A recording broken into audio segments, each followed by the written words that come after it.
हाय good afternoon. CNBC आवाज Motilal Oswal studios में आप सबका स्वागत है। बारी है आज के मंडे के सास बहू और सेंसेक्स की। इस शो में आज मदद करने के लिए अरिहंत कैपिटल मार्केट्स की कविता जैन आपको आपकी स्क्रीन पे रेडी नजर आएंगी। कविता जी हाय, गुड आफ्टरनून। बस आ रहा हूं आपके पास, बातचीत की शुरुआत करेंगे। उससे पहले हम तक यानी कि सास बहू और सेंसेक्स की टीम तक रीच आउट करने के तरीके, वो व्हाट्सएप नंबर 7045220000 फ्लिप होगा तो हमारा ईमेल आईडी सास बहू और सेंसेक्स @nw18.com। दोनों तरीके हम तक रीच आउट करने के। और आज से कोशिश ये होगी कि कुछ आप लोगों में से जो लाइव अपनी क्वेरीज भेज रहे हैं, चाहे तो हमारा जो व्हाट्सएप नंबर था उस पे, या फिर सीएनबीसी आवाज का जो टोल फ्री नंबर है उस पे, आप जिस पे चाहें अपनी क्वेरीज भेजना शुरू करें। कोशिश करूंगा आज के शो में, और आज से सास बहू और सेंसेक्स में महिला दर्शक गण जो इमीडिएट अपनी क्वेरीज की कुछ रेजोल्यूशन चाहती हो, उनको फोन पे भी हम जोड़ें। कल से टीजर शुरू कर दूंगा, 12 बजे के आसपास लाइन खोल दिया करेंगे। उनमें से कुछ क्वेरीज टीम जॉट डाउन कर लेगी और आपको इस शो के दौरान लाइव प्रोग्रामिंग में हम लोग जोड़ने की कोशिश भी करेंगे। आज से उस सिलसिले की शुरुआत कर रहा हूं, लेकिन ठीक है, पहले मार्केट स्क्रीन्स पे ठीक ठाक शुरुआत हुई है। ग्लोबल क्यूज अपने तो नेट बुरे नहीं थे। यूएस का है, यूएस में बहुत वॉलेटिलिटी थी, बहुत पिटे, वहां से उभरे। आज सुबह के फ्यूचर्स समीकरण बिगाड़ रहे थे, लेकिन नेट संकेत अच्छे थे। वैसे ही भारतीय बाजारों ने चाल भी दिखाई। एक समय तो आधे % से ज्यादा की मजबूती थी ऊपरी से, लेकिन थोड़ा सा अब ठंडा हो रहे हैं। आधे % से ज्यादा मजबूत बाजार 1/3% मजबूती के साथ खड़ा हुआ आपको नजर आएगा। तो लॉन्ग वीकेंड के बाद शुरुआत तो इन ग्रीन हुई है, और दिक्कत है 22,600। आज के इंट्राडे हाईज डायरेक्टर साहब स्क्रीन पे दिखाइएगा 577। 22,600 था कॉल राइटर्स का तगड़ा जोन। उसी के आसपास आते आते मामला थोड़ा सा पस्त पड़ा। आज मोमेंटम को निफ्टी बैंक दिखाइएगा, निफ्टी फाइनेंशियल्स रखिएगा। बैंक्स और फाइनेंशियल्स मोमेंटम को लीड कर रहे हैं। आईटी लोअर लेवल से रिकवर कर रहा है। आईटी ने बहुत पेन दिया है ऑफ लेट। लोअर लेवल से आज की ट्रेडिंग सेशन में कुछ रिकवरी करने की कोशिश करता हुआ। फार्मास्यूटिकल्स अच्छा कर रहे हैं, क्योंकि कई सारे इंडिविजुअल फार्मास्यूटिकल स्टॉक्स पे खबरें थी। एक बार निफ्टी कंट्रीब्यूशन प्लेट रखता हूं, कैसे वो प्राइवेट बैंकिंग मेजर्स, कैसे फाइनेंशियल्स में बजाज ट्विंस वगैरह, और जोड़ दीजिए उसमें इन्फोसिस। अगर लिस्ट थोड़ी सी लंबी होती, इन्फोसिस का इंट्राडे निकालिएगा, वो मदद कर रहा है। आज सुबह सीधा साधा में मेंशन कर रहा था, जिस तरह की न्यूज फ्लोज हैं, आईटी खराब है, लेकिन इन्फी शायद रडार पे रखिएगा। देखिए दिन के दौरान इन ग्रीन आने की कोशिश करता हुआ इन्फोसिस का काउंट है। बाकी आईटी थोड़ा सा पस्ती है वैसे आज भी। खैर, सवाल जवाब के सिलसिले की शुरुआत करता हूं। बीच बीच में जो एक्शन वाले स्टॉक्स हैं वगैरह, उस पर कविता जी की चर्चा करते रहेंगे। पहले आज पौंडीचेरी, वडोदरा और चेन्नई जाना है। सब आपको आपकी स्क्रीन पे रेडी नजर आएंगे। सबसे पहले चला जाए वडोदरा, यशस्वी मैम के पास। Ma'am hi, good afternoon. Yashasvi ma'am, कैसे हो आप? क्या हालचाल पोर्टफोलियो के? पोर्टफोलियो के हालचाल अभी बहुत खराब है सर। क्या करा फिर? पैनिक में बेच दिया, या जो था उसके साथ होल्ड करके चल रहे हो आप? होल्ड पे ये, बिकॉज जो मैंने ले रखे थे वो सारे काफी हाई प्राइसेस पे थे, तो फिर काफी सारा नुकसान है, तो होल्ड करने में ही भलाई है, ऐसा लग रहा है। और कुछ नया खरीदने की हिम्मत हुई, या अभी खरीद नहीं रहे हो? सर नए में मैं शॉर्ट टर्म की ट्रेडिंग कर रही हूँ, उसके अंदर ठीक जा। ठीक, अच्छा चलो, आज का सवाल पहला कौन सा यशस्वी मैम? सर मेरे पास में है तांला 100 क्वांटिटी और 1075 के रेट पर, काफी ऊपर में मिला था मुझे। एक्चुअली वो ट्रेडिंग पर्पस से लिया था जब मैं सीख रही थी, तो जो हमारे मेंटर थे उन्होंने रेकमेंड किया था। मैं मेंटर का नाम नहीं लूंगी, बट उस वक्त इतना पता नहीं था, तो स्टॉप लॉस वगैरह लगाया नहीं था, और अभी काफी बड़ा लॉस है। 50% से मेंटर का नाम पूछेंगे भी ज्यादा। नहीं हम लोग, ठीक है। तो उन्होंने ट्रेड दिया था, उन्होंने स्टॉप लॉस लगाने को बोला था, आपने स्टॉप लॉस नहीं लगाया? नहीं सर, स्टॉप लॉस नहीं दिया था। एक्चुअली वो टाइम पे ना हम लोग स्टडी जब कर रहे थे, तब तांडला का कुछ ब्रेकआउट वगैरह चल रहा था, एंड ही टोल्ड अस के ये मतलब 2 गुना 3 गुना हो जाएगा, तो काफी प्राइस पे ले लिया था। देन एवरेज कर करके मेरा ये प्राइस बना है। और अच्छा, अभी लिया ऊपर था, ये एवरेज करते करते 1070 1080 बना है, तो क्यों एवरेज कर रहे थे? मेंटर नहीं कहा कि एवरेज कर लो? नहीं नहीं सर, नहीं बोला वो तो मैं। और गलती हो गई, अपनी गलती को और अपन ने और पुख्ता कर दिया, बार बार और पैसा झोंक दिया और फंस गया मामला। एवरेज 50% करा से भी ज्यादा होगा ग्रो तो हो भी गया है। कविता जी 650 रुपए का लॉस हो रहा है, डबल होने की उम्मीद थी, मामला आधा हो गया। क्या करें तानला में? Very good afternoon Ashish ji, good afternoon everyone. 426 के रेट पर है और as of now on any time frame charts काफी वीक हैं और अपने अपने सारे एवरेजेस के नीचे ही काउंटर अभी ट्रेड करता हुआ दिख रहा है। मुझे लगता है अगर ट्रेडिंग के लिए लिया था तो स्टॉप लॉस बहुत मैंडेटरी था काउंटर पर एज ऑफ नाउ अब अगर आप देख रहे हैं 426 के लेवल पर है, एक स्ट्रिक्ट स्टॉप लॉस आपको मेंटेन करना चाहिए, दैट इज ऑफ 410 का। अगर इसके नीचे फिसलता है तो फर्दर गिरावट काउंटर में नीचे की तरफ जाते हुए दिख सकती है, जो इसे 350 के लेवल तक लेकर जा सकती है। आई सजेस्ट 410 का स्ट्रिक्ट स्टॉप लॉस आपको मेंटेन करना। फिर वो अगर ट्रिगर हुआ तो निकलिए, ज़्यादा फिर वेट नहीं होगा, इसमें कोई दमखम वैसे ही नज़र नहीं आ रहा है। मैम 410 का स्टॉप लॉस लगाइए इस तानला पे। मुश्किल होगा इतने लॉस के साथ एग्जिट करना, लेकिन रखने से कोई लॉजिक होगा नहीं। चेन्नई से विजया चंगानी जी स्क्रीन पे। विजया मैम कैसे हो आप? क्या हाल चाल चेन्नई के? सब बढ़िया है sir. Very good afternoon Ashish sir और Kavita madam. Good afternoon ma'am. Vijaya ma'am, आज का सवाल कौन सा? सर मेरे पास बैंक ऑफ महाराष्ट्र के 100 शेयर है 50 रुपीज के रेट पर, तो इसे अभी लॉस में चल रहा है, इस वजह से इसको रखना तो है ही सर, लॉन्ग टर्म के लिए लिया था। तो रखना ही है, फिर मैं पूछूं क्या कविता जी से? गलती तो नहीं कर रहे रख के, ऐसा पूछूं क्या? कविता जी, मन तो रखने का बना लिया है, गलती तो नहीं हो रही है, गलत फैसला तो नहीं है रखने का लंबी अवधि के लिए? आशीष जी, लंबी अवधि के लिए अगर रखना चाह रहे हैं, काउंटर का 200 डेज मूविंग एवरेज अराउंड 40 के आसपास है, तो मुझे लगता है अगर पोजीशनिंग की है तो भी स्टॉप लॉस को फॉर श्योर इन्हें मेंटेन करना चाहिए। आई बिलीव 39 के स्टॉप लॉस के साथ अभी पोजीशन में बने रहना उचित होगा। स्टॉप लॉस के साथ बने रहना उचित होगा मैम, सबको स्टॉप लॉस लगाने, स्ट्रिक्ट स्टॉप लॉसेस हैं। पौंडीचेरी से सरिता जैन जुड़ती हुई। सरिता मैम हाय, गुड आफ्टरनून सरिता मैम। गर्मी हो रही पौंडीचेरी में बहुत? गुड आफ्टरनून आशीष जी। नहीं, थोड़ा बहुत गर्मी, बहुत अधिक गर्मी नहीं है यहाँ पर अभी। सरिता मैम, पहला सवाल कौन सा? मेरे पास आईटीसी है 500 स्टॉक 345 पर, और मैं इसमें और लेना चाहती हूँ, क्या लेना चाहिए इस समय पे? आईटीसी कितने पे लिया हुआ है? 345 पे। अरे वाह, और गिर रहा है तो और भर लिया जाए, ऐसा मानना आपका? No sorry sorry sorry, Indian hotels है, सॉरी सॉरी। इंडियन होटल्स 345 की करीब या है? 345। अरे वाह, ठंडे होने के बावजूद डबल है आपका मामला तो। हाँ जी। खैर, तो और ऐड करने वाला स्टॉक है कि नहीं, ऐसा पूछना है। हाँ जी। कविता जी क्या करना है? इंडियन होटल्स लंबी अवधि के लिए ये समय सही है क्या? और ऐड कर लूं इंडियन होटल्स?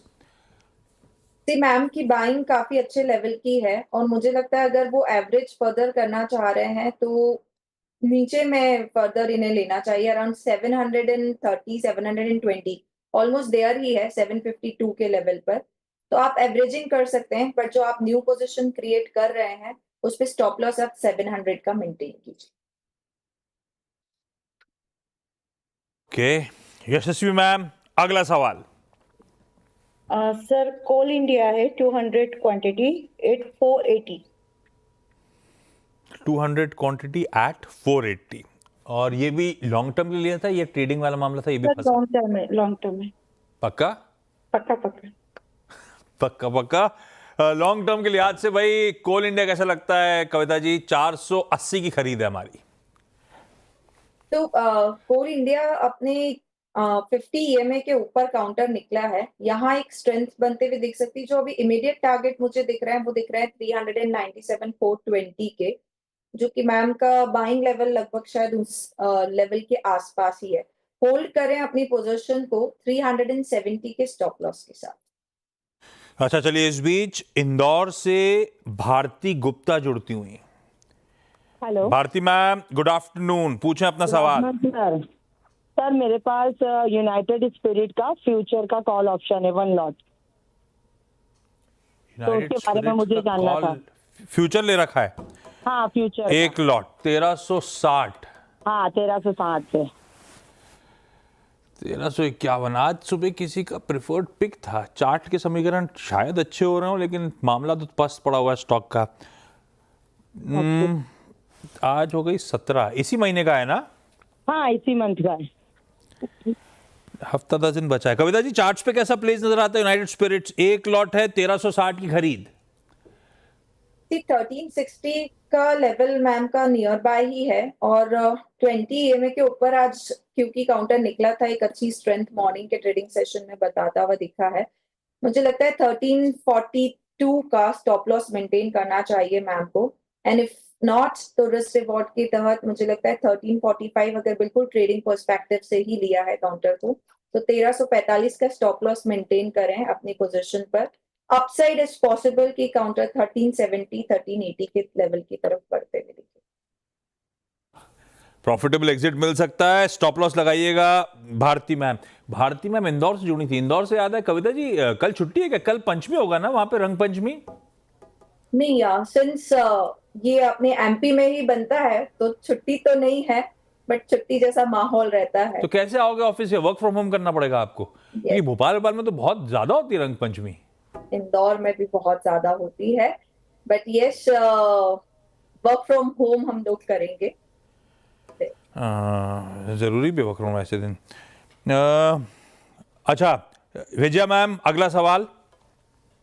सर बुलिश, बैरिश और ट्रेंडिंग, ये 3 टाइप के स्टॉक रहते हैं, तो उसमें से मेरे हिसाब से बुलिश स्टॉक खरीदना चाहिए। आपके हिसाब से कौन, ये तीनों में से कौन सा स्टॉक खरीदना चाहिए सर? जो बेरिश है वो क्यों खरीदना है? बुलिश और ट्रेंडिंग की बात कर लेते हैं। कविता जी, अब ये बुलिश और ट्रेंडिंग मतलब क्या डिफरेंस? और आप लोग जब चुनते हो, जब आप सिखाते हो, कविता जी तो बहुत अच्छी मेंटर भी हैं, क्लासेस वगैरह लेती हैं। कविता जी कैसे चुनते हो? सब ये जो मैम ने सवाल पूछा, इसका सही आंसर क्या होगा? अगर आप बाइंग, एक तो ये डिपेंड करता है कि आप किस हॉरिजन से लेना चाह रहे हैं। मैं मान के चल रही हूँ लॉन्ग टर्म हॉरिजन के लिए अगर आप ले रहे हैं, तो इम्पोर्टेंट ये होता है कि अगर कोई काउंटर बेयरिश है तो उसका सपोर्ट जोन कहाँ आते हुए दिख रहा है। बाइंग जब भी करना चाह रहे हैं, बाय ऑन डिप्स का अप्रोच रखना चाहिए, और ट्रेंड बुलिश हो तब आप पोजिशनिंग करें। बिकॉज बहुत ज्यादा बेयरिश सेगमेंट में अगर आपने बाय किया तो हर बार एक नया लो बनता जाता है काउंटर पर, एंड बुलिश हर बार एक नया हाई मिलेगा और डिप्स पर एक अच्छी अपॉर्चुनिटी बनते हुए दिखती है। तो ये ट्रेंड सेटअप है। बुलिश में आप बाय कीजिए और डिप्स पर बाय करने की कोशिश कीजिए। आपके रिसर्च एनालिस्ट आपको काफी अच्छे तरीके से इसे हेल्प करेंगे, जिस भी ब्रोकिंग हाउस से आप ट्रेड कर रहे हैं। इससे याद आया कविता जी, एक बढ़िया सी पिक रेडी रखना। आप एसबीएस स्टॉक पिक के लिए आता हूँ आपके पास। और इससे एक और चीज़ याद आई, राइटर साहब जरा टीजर लेकर आइएगा स्क्रीन पे। इस सैटरडे और संडे को ध्यान रखिएगा आप सब लोग, सीएनबीसी आवाज़ का वो मार्केट गुरुकुल शेड्यूल्ड है। देश के ये सबसे प्रोमिनेंट वॉइसेस अपने अपने स्पेस की, हेमंत ठुकराल, आशीष चतुर्मोता, गुरमीत चड्डा, पार्थिव शाह, फिरोज अजीज, ये सब होंगे हमें बढ़िया ट्रेडिंग और इन्वेस्टमेंट से रिलेटेड सारा डोप समझाने के लिए। आइडिया है कि जिसकी कोई फाइनेंशियल बैकग्राउंड नहीं है वो भी आसानी से शेयर बाजार को समझ सके। साथ साथ एक एडिड तड़का, जाने माने mutual fund manager Kotak AMC के हेड नीलेश शाह सर भी होंगे लाइव हमारे साथ। कैसे बेयर मार्केट्स में नेविगेट करना है, कैसे सही पोर्टफोलियो कंस्ट्रक्ट करना है, ये सारी बातचीत होनी है। कैसे रजिस्टर करना है वो डिटेल्स आपको आपकी स्क्रीन पे नजर आएंगी। सरिता मैम, अगला सवाल। मेरे पास में 200 स्टॉक्स हैं इंडिया सीमेंट के 249 पे। क्या इसे लॉन्ग टर्म इंडियन रखना चाहिए? होटल्स, इंडिया सीमेंट, ये देशभक्ति में स्टॉक ले लिए थे क्या आपने? सॉरी, नहीं, इंडिया सीमेंट 249 की खरीद।